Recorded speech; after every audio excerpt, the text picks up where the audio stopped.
tradition here.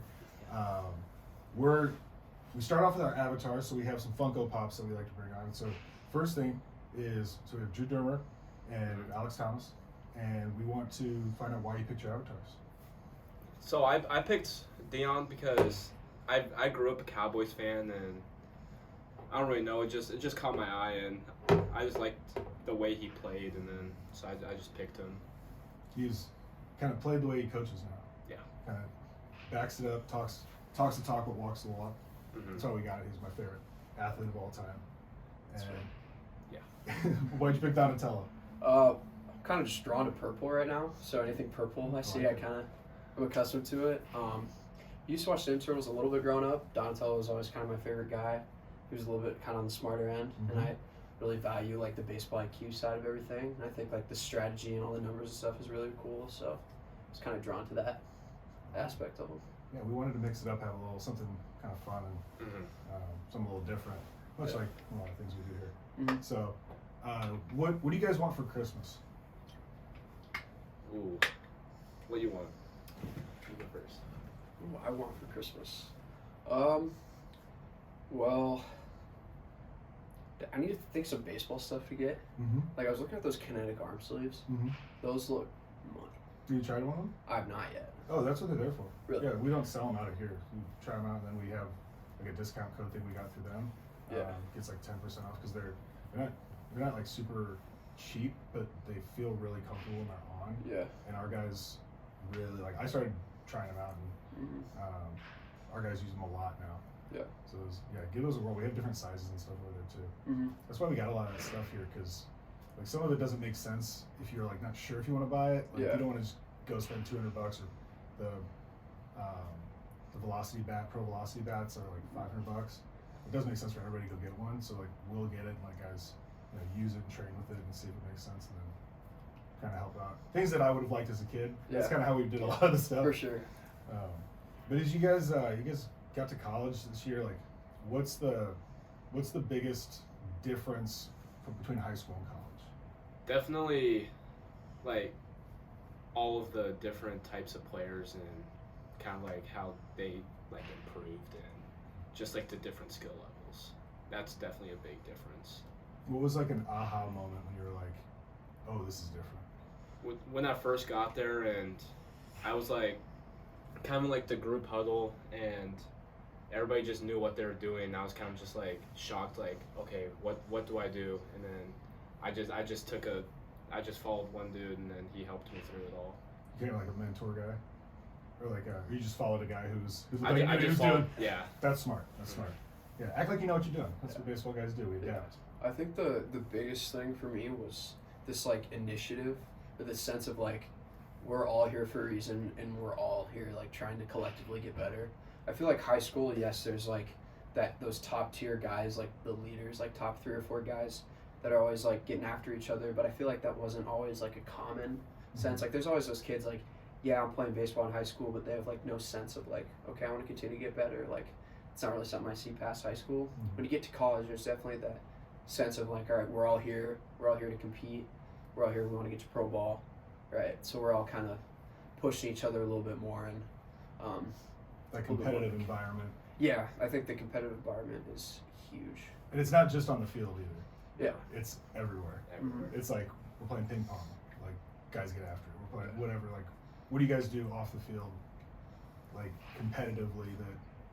We used to go play golf and guys would just get super intense and ping pong and. We do have a ping pong table in our locker room, and it gets really heated. Like sometimes you think like, oh, I know a guy who's not good at losing, and then you see a guy who's like really not good at losing, and you're like, it's like throwing stuff, and you're just like, whoa. Okay. Nobody ever told him to calm down. Yeah, we get some pretty competitive games of poker going on. Okay. Those are fun. We start doing this thing called Friday Football, where we get into 3 different teams and we do kind of like a round robin type tournament. We did that like a couple Fridays ago before we all left for Thanksgiving break, and that was the most competitive I've seen some of those guys because you get them in an environment where like a little bit of shit talking here and there, you know, kind of stuff like that. And it really kind of gets that competitive nature out of those guys. It's money. That's awesome. You see that in a lot of like, have you seen the movie Everybody Wants Some? you guys need to watch. So it's like the college baseball, like it's the most accurate college baseball movie, I think. And there's little things in there where it's like, now that you guys are in college, you'll watch it and be like, okay, things start to make sense. There's always like kind of the weird older guy, and then like the super ultra competitive guy.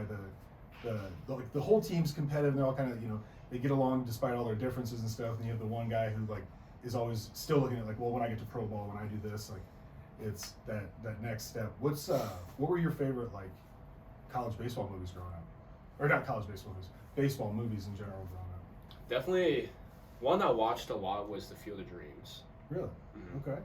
What drew you to that?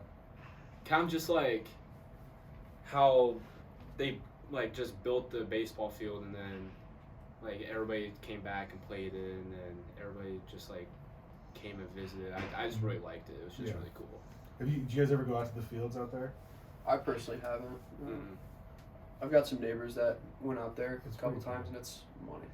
Yeah, they have like, and then they have like a miniature version that they have for like kids will go and play tournaments on and stuff. They have all kinds of stuff out there. Yeah. I remember when they did that game out there in the major leagues. That was wild to me. Just that they were gonna build it, you know, out there and recreate the whole game with like, you know, your just cornfields everywhere. Like, how do you the security on that alone. I thought that was really cool. Yeah, it turned out really good. They got to do more stuff like that with like making the game fun again, because since it was kind of started with the COVID stuff, like they had the strike and then it led into COVID, and they were like, we got to get baseball going again, and then they're like, hey, okay, but if you want it, we're gonna do pitch clocks. How do you guys handle pitch clocks? And what do you think about pitch clocks? I personally don't mind them. Mm-hmm. I think it helps the game like get going, and it's just a lot quicker. I've always been a quick guy. Mm-hmm. I like keeping the pace as fast as possible, kind of keep the hitter off balance. Sure. So, I mean, it hasn't really affected me too much. I will say, watching baseball and getting to those like big postseason moments, pitchers like taking a deep breath and like trying to get prepped for the pitch, and then all of a sudden they're like, oh, I got to rush because I got 8 seconds left on the pitch clock. So I feel like for those bigger moments like postseason games, I don't think the pitch clock is exactly necessary. Mm-hmm. I do agree with the philosophy though of kind of speeding the game up a little bit, making it more appealing to like a younger audience who maybe doesn't have quite the attention span that some people in the past have. Like so as baseball guys now, that's my question. Did it make it more appealing for you guys to go to games? If there was would you be more apt to go to a game if there was a pitch clock? It doesn't really. Because you're the ones they're trying to appeal to. Yeah. You know, and so like, if you go to a game, are you like, man, I hope this game gets over with? Like, you guys aren't. Yeah. You know, because the fun stuff's the stuff that happens a lot of times in between the pitches and in between, you know, the innings, and you know now they're rushing everybody out there and everything going, and it's like, you don't feel. I always felt like, now when I go to a game, it's like I don't want to. Maybe I don't want to get a hot dog. I don't want to miss something. Yeah. Because I know they're gonna crank it out. Before you like, I got time. Like I'll go to the bathroom, get a hot dog. Like, you know, now it's like I don't want to leave my seat. Maybe I'll wait for the concession guy to walk around. Yeah. Have you ever been to like one of the, like a pro game or a college game and kept book for one of the games? Yes, sadly, I have. I like doing that. I do too. Especially when it's not like a team I'm coaching. Yeah. And so like I find going to games super relaxing. I agree. Just getting to like hang out and like that's one of my favorite things to do. Yeah, I went to a couple of College World Series games I went to last year. I kept book for the Florida LSU game. Mm-hmm. It was like the first blowout when they won like 17-1 or some crazy score like that. I've been to a couple of like Minnesota Twins games and kept book for those games too. Kept book for like a Cubs game. So I just think like that aspect of the game is really cool. I don't like missing a beat when I watch baseball. I'm not as good at it as I think I would be. Like I miss stuff. I'll get like distracted like watching stuff. I'm like, oh, I missed 4 pitches. Yeah.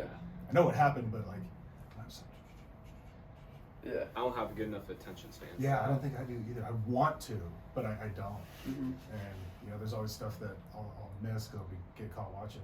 Who were your guys' teams growing up? The St. Louis Cardinals. Okay. How did that become your team?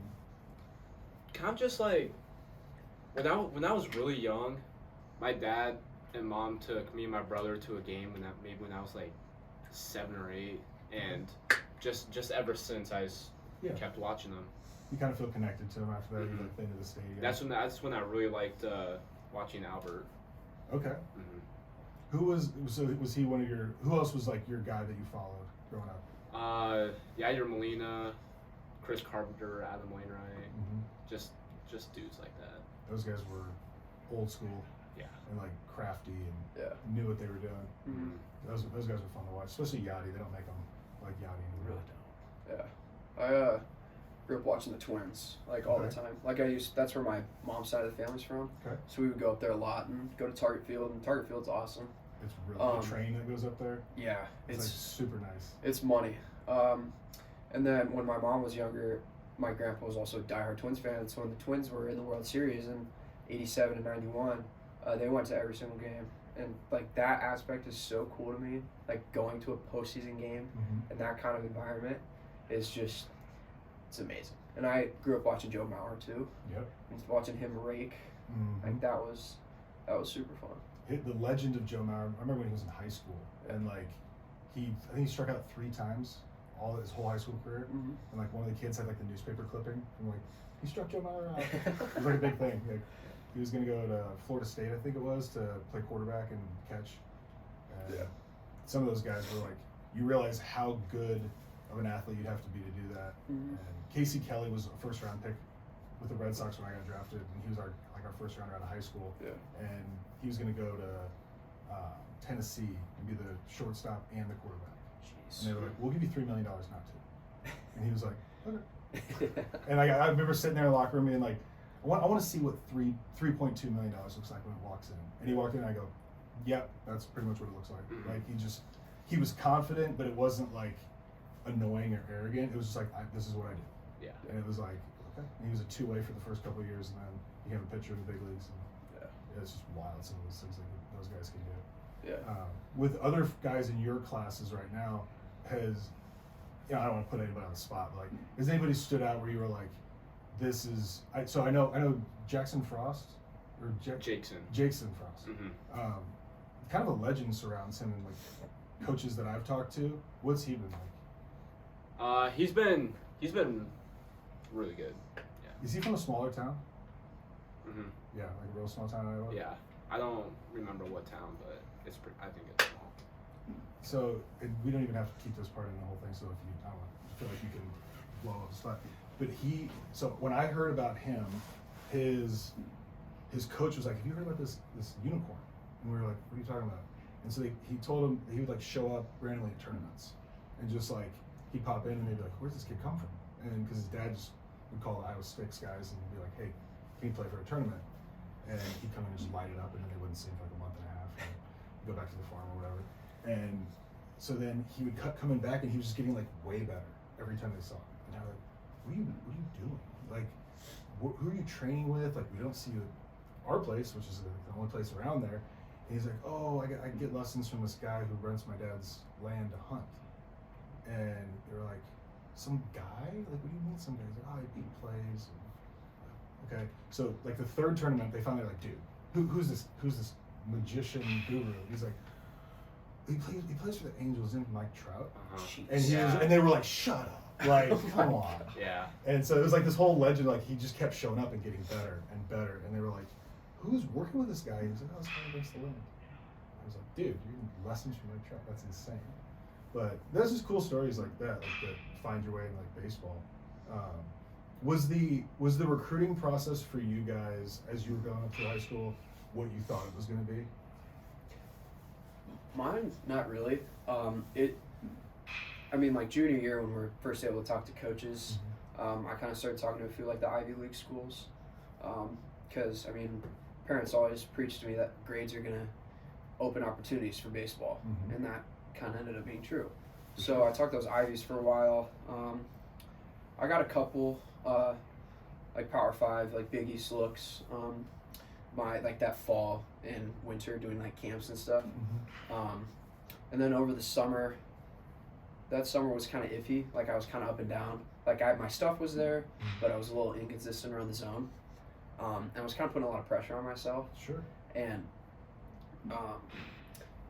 around the end of the summer, we were looking at this camp in New York that was a little more focused on like higher academic schools. So like the Ivies were there, Northwestern was there. There was like a Duke guy, Vanderbilt guy. So we decided, like, we need to go there and kind of get our name out in front of those guys. And I went there, and I was actually sick for the first 2 days. So those days were a little bit rough. I pushed through it. But again, like, I wasn't feeling great. And then the third day, I was kind of on a point where, like, I hadn't performed bad by any means, but I was like, all right, I just, like, this is the best opportunity we're going to get. Time to show what you can do a little Exactly. And so I pitched really, really well those 2 days. Hit pretty well those days, too. You're like, throwing this out there, I hit really well, too. And swung it a little bit. Yeah. And that's kind of where I got the bulk of my offers from, and threw again in Cincinnati the week after, and that's kind of when I secured, like, I'm going to go down to these 3 schools, and then I took visits, and I ultimately decided that, like, Northwestern was where I wanted to be, and it was such a relief of, like, I don't have to worry about this anymore. Yeah. Like, I'm where I want to be. I love the coaches. I love the facilities. The campus is beautiful. School is what I want it to be. And so, yeah, just being able to kind of get that done. It's a grind for sure, but it's so rewarding when you get to that point where you're like, this is where I want to be. That's all worth it. That's awesome. Yeah. How about you? It was not like as I expected. It's all started mainly with my sophomore year summer is when I, like, really blew up, and I touched, like, a couple of numbers, and I had really good stats, and then that's when, like, I started to get all my offers and, like, all of the coaches talking to me, and then officially I just, like, decided I really loved Iowa, and I went to their campus. I loved it. I went to their facilities. I went to a camp there. All the players were super nice. Their coaching staff's, like, incredibly nice, and it just felt like home. Yeah. And then that's ultimately when I decided, like, okay, this is the place where I want to be, and then that's when I ended. Have you guys gotten to take any incoming recruits on any visits or do anything with them yet? Yeah. How's that gone when, like, before you were the guy going on the visit, now you get to give it? I think what do you guys try to do to make them feel welcome? Yeah, I think the biggest part is just, I mean, you treat them like your own, right? You're not, like, showing them around and kind of being, like, distant. You want to be, like, on the same level as them. Like, hey, you're going to be, like, my future teammate one day. Like, I really want you to enjoy this place. I want you to meet everybody. And I think, like, being accommodating to them and showing them, like, this is a brotherhood. Like, what we're building here is, like, especially a place like Northwestern where we're new coaching staff this year. So it's kind of building from the ground up. Sure. And kind of establishing that culture and that family and brotherhood environment is huge for those recruits. That's awesome. Yeah. Very similar? Yeah, very similar. My visit to when I was going to Richmond was on Halloween weekend. And so it was That's what it was for our recruits this year. super fun. Yeah. Super fun. Us too. Yeah, and that was the thing that drew me to the school I went to was, like, that it was, like, tight knit. Like, even the guy that, like, you know, he might not be their best friend on the team. They're making sure he was invited and included. Yeah. And I was like, that's kind of cool. Like, not, you know, I hadn't been around that before. And, that was a draw for me. So if you could tell yourself something now, like, you could tell your high school self something, what would you tell junior year? What do you tell junior year Drew about what to expect or what the process is going to be like? Definitely to listen to the people around me, because they knew what they're talking about. Like, my dad said, enjoy it. Like, make sure you get a hold of your future teammates. Make sure you have, like, a connection with them. And I really, like, listened to that, and that's official. And then when I, like, first got there, I already had somewhat of, like, a connection. I went there early my, like, senior year summer, and just, like, hang out with the guys, and they kind of, like, showed me around, and That's awesome. that's when I really got, like, Makes a it good, easier transition. Yeah. Cool. Yeah. I think the biggest one would just be yourself. Like, don't try and overdo it. Like, trying to show these coaches something you're not, like, I'm not going to be a guy that goes out there and it's going to be, like, low to mid-90s and blowing up by guys. Like, I'm going to be the guy that's going to be, like, 88, 91, painting corners and getting uncomfortable contact, right? So it's just, like, especially junior year, like, it's very big recruiting time. And so don't showcase somebody that you're not going to be in college. Just be yourself, and the coaches that want you and the places that want you and you're going to fit, like, that's where you're going to want to be. And that's who's going to find you. Almost like don't try to self-scout and say, this is what I need to be Exactly. for them to want me. It's like more just be who, here's what I do. This is why I'm out here. This is why, I'm good at this. Yeah. Because you got to have a healthy ego. Like the confidence level, it's got to ratchet up as you get up there because there's going to be a lot of challenging times. Did you have any moments where you're like, oh, this is hard? Like, I don't know. I had a moment, whether it was freshman year, like right when I got there, being like 2,000 miles away from home, or those first couple workouts of like, I don't know if I can do this. And then like just kind of like, no, I can do this. I'm just, exhausted today. Like, all right, let's keep going. Did you have one, if any, of like oh shit, I'm in college baseball now? Definitely my first outing in the fall. I was not expecting it, and I went up there and I got hit around a little bit, and I was just like, oh crap, I'm at college. I'm not in high school ball anymore. I have to figure out what they swing at, what they don't swing at, throw more of this, throw more of that. Mm-hmm. And that's really when I first was like, oh, I'm at college. That's cool. Yeah. I mean, it's tough at the time, but Mm-hmm. that's like that realization. That's awesome. You have a great insight. What do you got? Similar. My first outing was a little rough because I came out there. I was facing a senior shortstop, and I throw a fastball just off the plate for a ball. I'm like, all right, I'll get in there and throw strikes, see what happens. And he hammers it off the wall. I'm like, okay, well, here we are. That backfired. Yeah. And then another one I'd say was we kind of had like a Hell Week type thing. Mm-hmm. We did a lot of like team stuff and competition stuff, and we did like competitive like stadium stairs. Mm-hmm. And so we'd have to go across all of Ryan Field, which is a pretty sizable stadium. Like, it's not the biggest, but it's certainly not the smallest. Mm-hmm. And there were two separate teams, and the losers had to do extra conditioning at the end. And it was just kind of being around your teammates and pushing each other. Like, at first, I'm sitting at the bottom of the stairs. I'm like, we're going to do this for the whole stadium? Like, this... We're going to do this whole thing so everybody knows? Yeah. But, like, once you're starting to run it and, like, all the guys are around you pushing you to kind of get the best out of yourself, like, I think leaning on your teammates in those tough times are huge.